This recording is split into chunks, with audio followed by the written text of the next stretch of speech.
Guru mengajak kita untuk membantu mengajar di pesantren beliau yang baru dibuka. Sedangkan orang tua berkeinginan keras agar kita tetap dimudi sampai bisa mengajar dan dapat lokal. Mana yang harus kita dahulukan? Dan sampai di mana David mengikuti kemauan guru supaya baik mereka ke gure. Mohon penjelasan Nabi. Tahik dia BBO berkali ni. Jadi idanya untuk mendapatkan ilmu kadang-kadang kan lagi yang tak duga. Ilmunya kadang-kadang dengan khidmat. Orang kalau lembagah malam pre, ilmu 70% diperdapat dengan 30% ilmu diperdapat dengan khidmat, barakah 70%. Balik begah. At-ta'allum bil al-ilmu bit-ta'allum wal khidmat wal barakah bil khidmat. Ilmu dengan belajar, keberkatan dengan khidmat. 80% merumpa ilmu dengan tabligh, 70% merumpa ilmu dengan khidmat.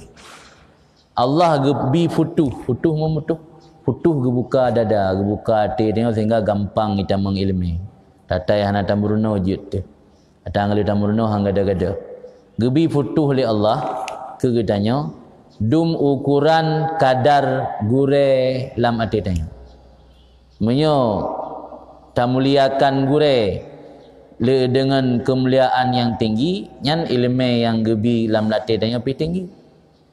Maka urangnya salah sabuh kesalahpahaman urang kekeliruan hana getem yak sumbut yak bantu bak dayah cabang demi bermerumpak gelah ino menga itamang yang dalam daftar guru mudi. Yang perlu dipertanyakan yang bicara masalah tasawuf payah tanya ngale pakan galak dengan berikan guru mudi.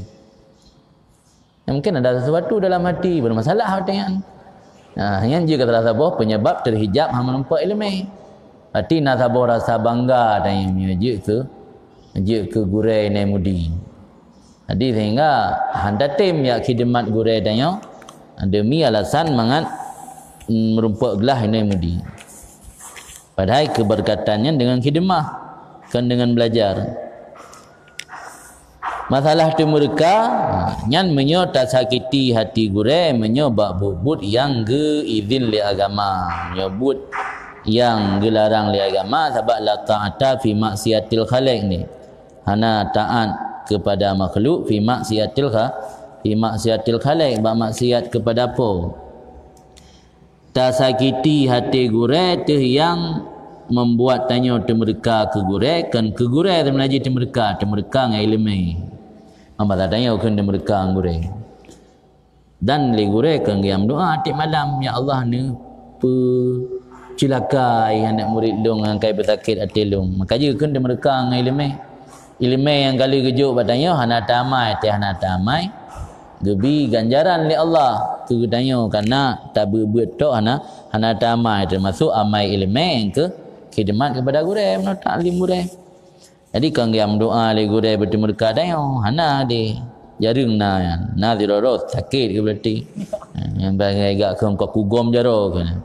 Yang gak sakit ke kan. Pi rata-rata le dekalan urang yang temu mereka kan gadah barakah bahasa tanya temu mereka. Bibu hana barakah sebab barakah bil khidmat. Barakah ilmu bil khidmat. Apa makna barakah ilmu? Ilmunya bermanfaat. Dum orang yang gebut tamat tufah pi hana manfaat ilmu lagi hana syid. Nah orang yang gebut ianah tapi luar biasa manfaat ilmu lagi yan. Kedra gejut ke khasyah kepada Allah. Ada ilmu yang bermanfaat, ilmu yang mendatangkan khasyah kepada Allah. Maka dalam Al-Quran kan inama yakhsyallah min ibadihi al-ulama.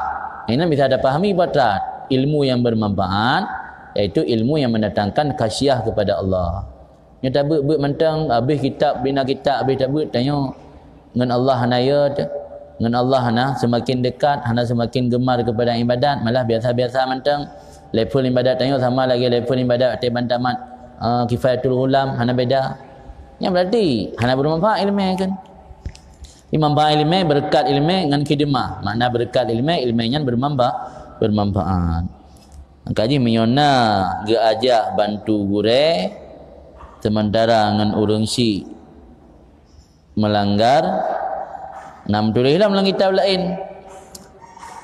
Ba halakah na pernah long posting dia. Bawa menyo getanyo Karasid, mana Rashid Putra.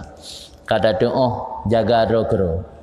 Tanyo Karasid Silahuddin Walman, agama kata tu jaga, harta kata tu jaga. Nyan li urang si hanaha gelarang anu pada perkara yang menurut si anu maslahah bak perkaranya. Nah wala ibrata hana ge itibar dengan khayalan urang si. Urang si ge khayalnya ikah hana kamekat hana jelas masa depan. Kelianu ilung kana kalau kubut hikam hana pelai ke mekatnya aku nak buat mentang ke. Nyan tetap hana hak kepak salih urang si punya anak Karasid tapi kabalai. Tapi punya galam Rashid kana ji hana ge itibar lam nyan mentang nah hak kepak salih wali. Punya anak Karasid nya hana hak le urang si kepak sa. Gebi kebebasan. Kah karayu. Kalau ku didik, kalau ku beri makanan, kalau ku beri segala kebutuhan kabalai. Orangnya segala sesuatu pulang fikir bak rau. Je ke lagi anu si. Dan punya betul anjut. Gak betul mereka baik kabel kamu kat. Kamu kabel ana jalan masa depan. Nah, rotu kalau kena mengkawin, kalau ke jalan mai bak long kamu kat le 2 tahun pun. Nya hanya pasal orang si. Jadi dia hana dapat teh, hana mereka ada. Nya nam tulis dalam kitab. Hana hak pasal orang si. Termasuknya berarti ya. Medanya dan khidmat gure hana hak le orang si tanya dia paksa tanya bertetap imudi. Bejak pada yang lain bertetap na imudi mengaji ke guru imudi. Cuman cara ajih kan cara yang gad pegang lembut lah. Beta bentak-bentak. Menan kira penjelasan ni.